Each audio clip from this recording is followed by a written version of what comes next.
महाराष्ट्राला हे थोर लोकांच्या पासून कुठेतरी संरक्षण पाहिजे. आम्हाला सत्तेची हवा आहे म्हणून सत्तेमध्ये नाहीये.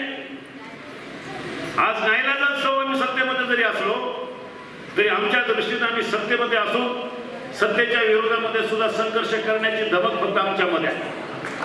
असा कुठलाच पक्ष नाही एका बाजूला सत्तेमध्ये जरी असलो तरी सरकारच्या विरोधामध्ये जर काही चुकीचं असेल, शेतकऱ्यांच्या विरोधामध्ये जर काही निर्णय असेल तर सगळ्यात अगोदर उद्धवजी ठाकरे असतील की शिवसैनिक असेल की कुठल्याही परिणामाची तवा न बाळगता रस्त्यावर उतरण्याचं थोडं कमी केलेलं नाही. मग अनेक निर्णय असेल, नोटाबंदीचा निर्णय असेल, सगळ्या जगानं नरेंद्र मोदींना उचलून धरलं. सगळ्या जगामध्ये आणि भारतामध्ये पहिल्यांदा नरेंद्र मोदींच्या निर्णयाच्या विरोधामध्ये आवाज जर कोणी उठवला असेल तो आदरणीय पक्षप्रमुख शिवसेनेचे कार्याध्यक्ष आदरणीय उद्धवजी ठाकरे यांनी पहिल्यांदा आवाज उठवला. जीएसटीच्या विरोधामध्ये आवाज उठवला. कर्जमाफी होत नाही म्हणून शेतकऱ्यांच्या बाजूने आवाज उठवला. तरी सुद्धा जर आम्हाला कोणाला सत्तेमध्ये का हवं, आम्हाला सत्तेमध्ये ह्यासाठी का आम्हाला सत्तेची काही लालच वगैरे काही नाहीये. मला सांगा आम्ही कुठला सत्तेचा सहभाग घेतला, सत्तेचा कुठला उपभोग घेतलाय.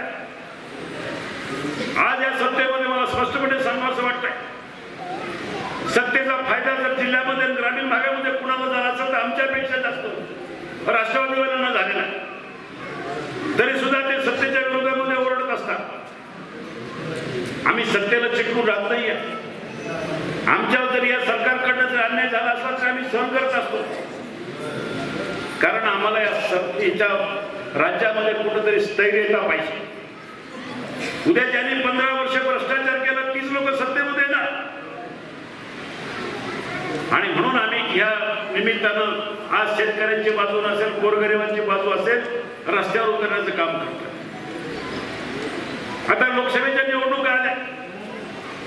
लोकसभेच्या निवडणुकीच्या निमित्तानं आता नवीन वारं व्हायला लागलं. सगळ्यांचं लक्ष राहिलं की लोकसभेमध्ये युती होईल की नाही होईल. त्या संदर्भात उलट्या सुलट्या वावड्या फिरायला लागल्या. पण मी आपल्याला सांगतो, माझ्या दृष्टीने युती होईल का न होईल हा शेवटी पक्षाचा प्रश्न आहे. पक्ष प्रमुख ठरवेल काय करायचं ते करायचं. पण आम्हाला शिवसैनिकांना लढायचं एवढंच माहिती असतं. युती हो किंवा न हो, लढायचं आणि लढायचं, फक्त लढायचं. परिणामाची तमा आम्ही कधी बाळगली नाही आणि बाळगणार सुद्धा नाही. आज बऱ्याचशा चर्चा चालल्या. गेल्या 3 महिन्यापासून या लोकसभेचं राजकारण, शिवसेनेचं शिरूर लोकसभा म्हणजे काय सगळ्यांना काहीतरी हलवं वाटायला लागलं. सगळं काही सोपं आहे. मी काही बोललो की त्याच्या उलट्या सुलट्या बातम्या होतात. म्हणजे मी शरद पवारांना आव्हान दिलं, मी सुप्रिया सुळेंना आव्हान दिलं, मी अजित पवारांना आव्हान दिलं. मी कुणाला आव्हान देणारा माणूस नाही, एवढा मोठा मी गर्वी माणूस नाहीये. पण मी आपल्याला स्पष्टपणे सांगतो, स्पष्टपणे विचारतो, हा मतदारसंघ मी 15 वर्ष तळाच्या फोडासारखा जपलेला. उद्या जर कोणी बाहेर जाऊन माझ्याकडे आव्हान करत असेल की आढळरावांच्या विरोधामध्ये उभं राहून मी त्याला आढळरावांना पाडणार, मी काय गप्पा बसून त्याच्या पायाखालचा दगड बसू? मी काय त्यांना म्हणू या आणि मला पराभूत करा? कुणी असलं तर त्यांच्या समोर मी त्यांच्याच भाषेमध्ये उत्तर देणार. कारण माझ्या विकासाच्या कामावर विश्वास आहे. मी गेल्या 15 वर्षाच्या लोकांशी जे वागलं त्याच्यावर माझा विश्वास आहे. 15 वर्षामध्ये कुठला एक लोकप्रतिनिधी दाखवा, असा एक माणूस दाखवा राजकारणामध्ये ज्यांनी कुणाला मारलं नाही, ज्यांनी 4 पैसे खाल्ले नाही, ज्यांनी कोणी खोट्या कंप्लेंट करून याला पोलिसाच्या मदतीने याला अडकवलं, त्याला अडकवलं, याला बंद केलं, त्याला सोडलं, याला काय केलं. 15 वर्षांमध्ये शिवाजी आढळराव या माणसानं कुणावर अन्याय केलाय, कुणाला मारहाण केली, कुणाच्या भानगडीमध्ये पडलो. माझा एकच उद्देश राहिला 15 वर्ष, फक्त आणि फक्त ज्यासाठी निवडून आलो ते काम करायचं. आता लोक विचारायला लागले असे लोक विचारायला लागले मला की 15 वर्षामध्ये काय केलं, जे 10 वर्ष झोपून राहिले उठले आणि विचारायला काय केलं, विमानतळाचं काय झालं, रेल्वेचं काय झालं, अरे 10 वर्ष कुठं होतं, बैलगाड्याचं काय झालं, ज्यांचा बैलगाड्याशी काही संबंधही नाही. अरे तुम्हाला एवढीच जर काळजी होती तर 10 वर्ष 5 वर्ष मी बैलगाड्यासाठी संघर्ष करतोय ना. आज मला प्रामाणिकपणे सांगायचे सगळ्या शेतकऱ्यांना, बैलगाडा मालकांना, ह्या बैलगाडा क्षेत्रामध्ये राजकारण आहे त्याच्यापासून सांभाळून राहा. या गेल्या 15 वर्षाच्या कारकिर्दीमध्ये माझ्या सर्वाधिक जास्त बैलगाड्याच्या केसेस माझ्यावर आहेत. सर्वाधिक जास्त प्रामाणिकपणे बैलगाडा क्षेत्राच्या संदर्भामध्ये लोकांमध्ये भांडायचं असेल, कोर्टामध्ये भांडायचं असेल, सरकारकडे जायचं असेल तर सर्वाधिक जास्त प्रयत्न मी केलेला आहे. कधी थांबलो नाही. 5 वर्ष मी कधी त्याचं भांडवल केलं नाही. लोक म्हणतात की प्रत्येक निवडणुकीला आम्हाला बैलगाड्याचं गाजर दाखवलं, कधीच नाही. तुम्ही आठवा माझ्या कुठल्या निवडणुकीच्या प्रचारामध्ये 3 निवडणुका झाल्या. तिन्ही निवडणुकीमध्ये ज्या वेळेला माझा प्रचार होता त्यावेळेला बैलगाडा शर्यती चालूच होत्या. जर बैलगाडा शर्यती चालू असेल तर मला गाजर दाखवायची काय गरज होती. मी कधीही बैलगाडा मालकांना फसवलं नाही. 307ची केस आज सुद्धा माझ्यावर आहे. त्या दिवशी RS वॉरंट माझ्यावर आलं होतं. अनेक लोक कोण नवीन नवीन खेळाडू येतो, बैलगाड्याच्या संदर्भामध्ये बातम्या देतो, फोटो काढतो, व्हॉट्सअपवर टाकतो, पेपरमध्ये बातम्या देतो, 2 महिन्यामध्ये काढा. अनेकांनी प्रयत्न केले पण शेवटपर्यंत बैलगाडा मालकांच्या संदर्भामध्ये भांडणारा मी एकटाच आहे. परवाच्या सुद्धा दिवशी सुप्रीम कोर्टामध्ये गेलो. दुर्दैवाने काय झालं म्हणजे तुम्हाला सगळ्यांना मी प्रामाणिकपणे सांगतोय, तामिळनाडूमध्ये चालू आहे जल्लीकट्टू, महाराष्ट्रामध्ये चालू नाही बैलगाडा. याचं कारण तामिळनाडू सरकारनं कायदा केला, कायद्याबरोबर आवश्यक असणारे नियम केले. महाराष्ट्रानं कायदा केला, कायद्याबरोबर आवश्यक असणारे नियम करायला राज्य सरकार, विधानसभा विसरली. त्यांच्याकडे ते राहून गेलं. त्याच्यानंतर अजय मराठे नावाच्या माणसानं हायकोर्टामध्ये ऑब्जेक्शन घेतलं आणि त्याच्यानंतर बैलगाडा शर्यतीला आपला स्टे आला. कारण साधं आहे, तुम्ही कायदा केला पण बैलगाडा शर्यतीचे नियम काय. बैलगाडा शर्यती चालू झाल्यावर बैलाला इजा झाली, माणसाला इजा झाली किंवा काय मृत्यू झाला तर त्याची नियमावली काय. हे राष्ट्रपतीने हे सगळं कायदे मंजूर केले तुमचं, पण दुर्दैवाने त्याच्यासाठी आणलं. ज्या वेळेला नियमावली करून सरकारकडे पाठवली, सरकारनं सांगितलं अजय मराठ्यांचं ऑब्जेक्शन आहे, त्याच्यासाठी आता ही बाब साधी राहिली नाहीये. राष्ट्रपतीनं परवानगी दिलेल्या वटहुकुमाला, राष्ट्रपतीने परवानगी दिलेल्या कायद्याला एखाद्याने जर आव्हान केलं असेल तर ही घटनात्मक पेच आहे. घटनात्मक पेच असल्यामुळे याच्यावर फुल खंडपीठ बसेल. 5 जज बसतील आणि 5 जज बसून त्याच्यावर निर्णय घेईल असा निर्णय सुप्रीम कोर्टाने सांगितला. दरम्यानच्या काळामध्ये मी सरकारच्या बाजूने उभा राहिलो. सरकारला सूचना केल्या की सुप्रीम कोर्टाचं ओरिजिनल ऑब्जेक्शन काय होतं की बैलाच्या शरीराची रचना, बैलाच्या शरीराची जी ही आहे रचना आहे ती धावण्यासाठी नाहीये, ती शर्यतीसाठी नाहीये, ती वजन वाहण्यासाठी आहे, शेतात काम करण्यासाठी आहे. मग त्याच्यावर आम्ही संशोधन करायला लावलं आणि त्याच्यानंतर की खिलार नावाची बैलाची जात ही घोड्यासारखी पळू शकते ह्याचा रिपोर्ट 12 डॉक्टरने तयार केला. तज्ञ डॉक्टर भारतातले आणि भारताच्या बाहेरचे 2 डॉक्टर, 2 कॅनडाचे डॉक्टर आपण हायर केले आणि त्यांनी सगळी बैलाच्या शरीराचे ब्लड ग्रुप हे सगळं पाहून रिपोर्ट तयार केलाय की बैल हा पळू शकतो. फक्त आता कोर्टाची तारीख पडणं गरजेचं आहे. हे साधं सुद्धा कोर्ट नाही, 5 जज एकत्र बसायचे. नवीन सुप्रीम कोर्टाचे चीफ जस्टिस आल्यानंतर त्यांचं अजून फुल खंडपीठ बसलंच नाही, त्याला कॉन्स्टिट्यूशन बेंच म्हणतात, तेच बसलं नाहीये. आणि त्याच्यानंतर आम्ही चौकशी केली, रजिस्टर ऑफिसमध्ये गेलो की कधी बसणार आहे. ते म्हणले जरी बसले तरी आता 2 तारखा महत्वाच्या आहेत. एक आरक्षणाच्या संदर्भामध्ये आहे, एक ट्रिपल तलाकच्या संदर्भामध्ये आहे राम मंदिराच्या केसेस महत्वाची आहे, त्याच्यानंतर आम्ही बैलगाड्याची केस घेऊ. पण लोकांना माहिती नाही आहे, विरोधकांना माहिती नाही. मला सांगा, ज्यांनी टीका केली, ज्यांनी प्रश्न लावले, त्या माणसांना मला विचारतं 10 वर्षामध्ये कधी विचारलं का रे बाबा बैलगाड्याचं काय झालं? बोर्ड लावला, तुम्ही मोठा फ्लेक्स लावला, विचारायचं खासदार साहेब काय मदत पाहिजे का तुम्हाला? बैलगाड्या चालू करण्यासाठी तुम्हाला जर काय मदत लागली तर मी काय करू शकतो का? असं कोण म्हणत नाहीये. मग सांगतात की आम्ही पवार साहेबांबरोबर जाऊ दिल्लीला, मग सांगतात की आम्ही खासदार झाल्यानंतर 1 महिन्यात बैलगाडा चालू करू. 10 वर्ष जमलं नाही, 5 वर्ष जमलं नाही. आणि पवार साहेबांनी पण केलं ना प्रयत्न. त्यांनी सुद्धा विजयसिंग मोहिते पाटील, दिलीप वळसे पाटील, प्रकाश जावडेकर, परत सुप्रिया सुळे, सगळ्यांचे फोटो आले, बातम्या आल्या की आम्ही लवकरच मदत करू. काही केलं नाही. खासदार म्हणून माझी जबाबदारी होती. 3 खासदार आहेत, 3-4 खासदार आहेत. राष्ट्रवादीचे 4 खासदार आहे, ग्रामीण भागातले मी पण आहे. लोकसभेमध्ये 3 वेळा प्रश्न मांडणारा, लोकसभेमध्ये त्याच्यावर विधेयक मांडणारा, खासदारांपैकी पंतप्रधानांकडे जाऊन भेटणारा, पर्यावरण मंत्र्यांना जाऊन 3 वेळा भेटणारा मी एकमेव खासदार आहे. कुणाला जमलं नाही. हा बैलगाड्याचा प्रश्न हा मी आपल्याला नम्रपणे सांगतोय. आता लोक अफवा करतात की आमचा बहिष्कार. अरे ज्या माणसानं 15 वर्ष या बैलगाड्यासाठी खर्च केले, कुठल्याही प्रकारचं राजकारण न करता, कुठल्याही प्रकारची अपेक्षा न करता, बैलगाड्यांच्या मालकांच्या पाठीशी, बैलगाडा शर्यतीच्या पाठीशी खंबीरपणे आणि प्रामाणिकपणे उभं राहिलं.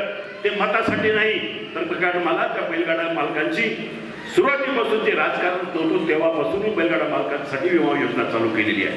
20 वर्षापूर्वी चालू केली. आता राजकारण आलं. मला सरळपणे विनंती करायची, ज्यांना बहिष्कार टाकायचा टाका, माझं काही म्हणणं नाही, पण वस्तुस्थिती समजून घ्या. भावाभावातलं घरातलं भांडण जर जमिनीचं तुकड्याचं जरी असलं तरी कोर्टामध्ये तुम्हाला 10-20 वर्ष थांबावं लागतं. मी तर सांगतो 2-3 महिने थांबा, 3 महिने थांबा. कोर्टाने जरी आपल्या विरोधात निकाल दिला तर हा पट्ट्या तेवढा समर्थ आहे लोकसभेमध्ये कायदा मंजूर करून घ्यायला. लोकसभेमध्ये बिल मंजूर करून घ्यायला सुप्रीम कोर्टामध्ये केस असल्यामुळे ते आपल्याला करता येत नाही. लोकसभा त्याला परवानगी घेत नाही. सुप्रीम कोर्ट जर तुमच्या विरोधात केलं तरच आपल्याला लोकसभेमध्ये कायदा करता येईल. सगळे पर्याय माझ्याकडे आहे. म्हणून मला आपल्याला विनंती करायची, जे काय बैलगाडा मालक माझ्या या क्षेत्रातले, या जिल्ह्यातल्या सगळ्यांना विनंती करायची की लोक आता याच्यामध्ये बिबुआ कालवायला आले. ज्यांचं काही देणं घेणं नाही ते माझ्या विरोधामध्ये लोकांना भडकवण्यासाठी आले. दुसरा प्रश्न आता येतो की रस्त्याच्या ट्रॅफिकचं काय झालं. एक प्रामाणिकपणे विचार करा, ही समस्या आहे. ट्रॅफिक आहे, मला ट्रॅफिकचा त्रास होत नाही आहे, तुम्हालाच होत मला होत नाही असं नाहीये. मला मुळातच सांगायचं की खेड ते सिन्नर हा रस्ता कोणी सुचवला नव्हता. हे रस्त्याची माझ्याकडे कोणी मागणी केली नव्हती. सरकारच्या विचारात पण नव्हतं, सरकारच्या प्लॅनिंग मध्ये पण नव्हतं. 2010ला मीच विचार केला, मीच प्रस्ताव मांडला की खेड पासून सिन्नर पर्यंत हा रस्ता व्हायला पाहिजे.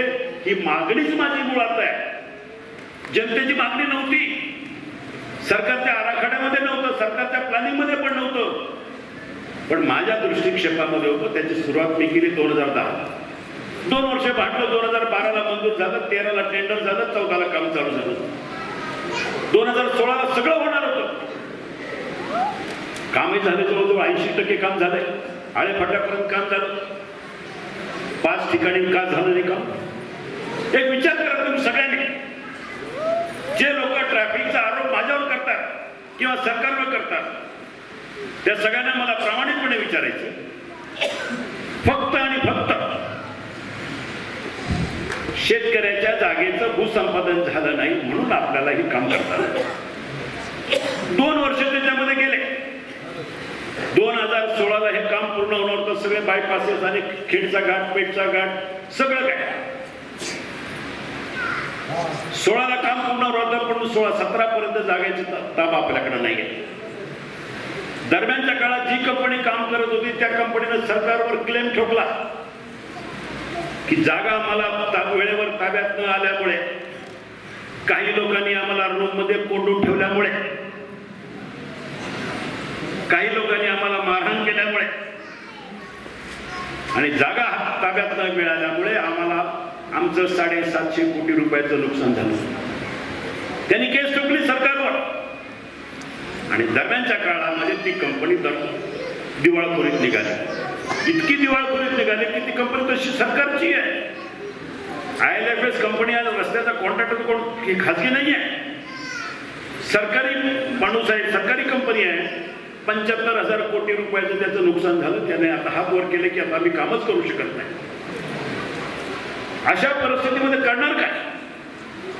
मी एकमेव खासदार आहे की असं सगळे केस चालू असताना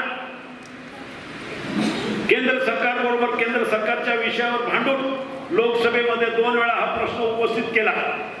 नितीन गडकरीने स्पेशल केसमध्ये माझी मागणी मान्य केली. नारायणगावच्या घाटाचं, नारायणगावच्या बायपासचं उर्वरित काम, उरलेलं जे काही काम असेल ते, आणि खेडच्या घाटाचं उरलेलं काम, या 2 कामाचं 80 कोटी रुपयाचं टेंडर काढलं. कंपनीने सांगितलं की जोपर्यंत आमचा तुम्ही क्लेम 750 कोटी रुपयाचा सेटल करत नाही तोपर्यंत आम्ही कायदेशीर तुम्हाला NOC देत नाही. कोर्टात केस चालू आहे. कंपनी काम करू देईना. सरकारनं टेंडर काढलाय. काल टेंडर ओपन झाला. 4 दिवसापूर्वी मी आणि गडकरी आम्ही बसलो, कंपनीला दमबाजी केली. कंपनीला सांगितलं, मी विनंती केली. सरकारनं सांगितलं की तुम्ही जर या रस्त्याला NOC दिली नाही तर तुम्ही अडचणीत जा. आणि 4 दिवसापूर्वी कंपनीने NOC दिली, मग तुम्ही काम करा, आमचे पैसे आम्ही नंतर सेटल करू. आज मी आपल्याला सांगतो, कालच टेंडर ओपन झालंय. 2 लोकांनी टेंडर भरलंय. सोमवारी किंवा मंगळवारी त्याचं फायनल करून 8 दिवसामध्ये 25 तारखेला किंवा ह्या महिन्याच्या आतमध्ये काम चालू होणार. म्हणजे होणार हा माझा 100%. नॅशनल हायवेच्या इतिहासामध्ये कोर्टामध्ये केस चालू असताना सुद्धा 80 कोटी रुपयाचं काम चालू करतोय. हे नवीन आश्चर्य मी आपल्याला सांगतो. आणि विचार करा की नारायणगावचा बायपास आणि खेडचा घाट पूर्ण झाल्यावर आणि ते काम पूर्ण व्हायला फार 2 महिने लागले. आणि हे काम पूर्ण झाल्यावर सगळी ट्रॅफिक तशी सुरळीत होईल. आणि अजूनही या कामाचं खरंच जो विलंब होतोय त्याचं एकमेव कारण फक्त भूसंपादन अजूनही पूर्ण नाहीये. आळेफाट्याच्या बायपासला पूर्ण जागा ताब्यात नाहीये, कळमला नाहीये, मंचरलाही नाहीये. ती सुद्धा मी भांडून लवकर करायची ही जबाबदारी स्थानिक प्रशासनाची आहे. असे अनेक प्रश्न आहेत. विमानतळाच्या बद्दल ते विचारूच नका. ज्यांच्याकडनं विमानतळ तिथं होणार होता त्या शेतकऱ्यांची 5,500 एकर जमीन जात होती म्हणून शेतकऱ्यांच्या बाजूला उभा राहिलो. त्यात कमी चुकीचं केलं असं नाहीये. पण नंतर असंच लक्षात आलेलं आहे, नंतर सरकारचा रिपोर्ट आहे किंवा खेड तालुक्यामध्ये कुठेही विमानतळ होऊ शकत नाही, कारण तिथं नदी आहे, तिथं डोंगर आहे. चांदूस असेल, कोरेगावमध्ये फाईट असेल, धामणे असेल, तिथे विमानतळ होऊ शकत नाही. हा सगळा रिपोर्ट सरकारने जाहीर केलाय. मला पत्रकार विचारतात नेहमी, विमानतळ का गेलं, विमानतळ का गेलं. महाराष्ट्र एअरपोर्ट ऑथॉरिटी असेल किंवा airport authority of India limited या दोन्ही सरकारी कंपन्यांना अहवाल दिलेला आहे. ज्यांना ह्या राष्ट्रवादीवाल्यांना जर तो अहवाल कळत नसेल त्यातलं तर त्यांचा बालिशपणा आहे. आता हे अनेक गोष्टी आहेत. मी आता काय प्रचाराचं भाषण आता करणार नाही, पण काही वस्तुस्थिती आपल्याला माहिती असाव्या म्हणून मी बोललो. बैलगाड्याच्या संदर्भामध्ये असेल किंवा ट्रॅफिकच्या संदर्भात लोकांनी किती काही करावं. मला राष्ट्रवादीवाल्यांना जाहीर आव्हान आहे, गेले 15 वर्ष त्यांच्याकडे एक कलमी कार्यक्रम. मग कधी अजित पवार येतो, छगन भुजबळ येते, शरद पवार येते, सुप्रिया सुळे येतील. प्रत्येक वेळेला तालुक्यामध्ये माझ्या मतदारसंघामध्ये आढळरावना पाडायचे. ते बिचारे मोकार प्रयत्न करतात. मग हा उभा राहील, तो उभा राहील. मी नम्रपणे सांगतो, माझ्यानंतर बाबा कोणी उभ्या, जनता माझ्या पाठीशी. माझ्या कामावर विश्वास आहे, माझ्यावर विश्वास आहे. मी लोकांना कधी त्रास दिला नाही, विकास कामच केलेली आहे. 14,000 कोटी रुपयाच्या पैसा हिशोब दिल्याशिवाय राहणार नाही इलेक्शन मध्ये. आणि मी आपल्याला 100% सांगतो की पुन्हा एकदा चौकार मारल्याशिवाय मी राहणार नाही. हे फक्त तुमच्या आशीर्वादानं एवढंच या ठिकाणी बोलतो आणि आपली रजा घेतो. धन्यवाद. जय हिंद, जय महाराष्ट्र.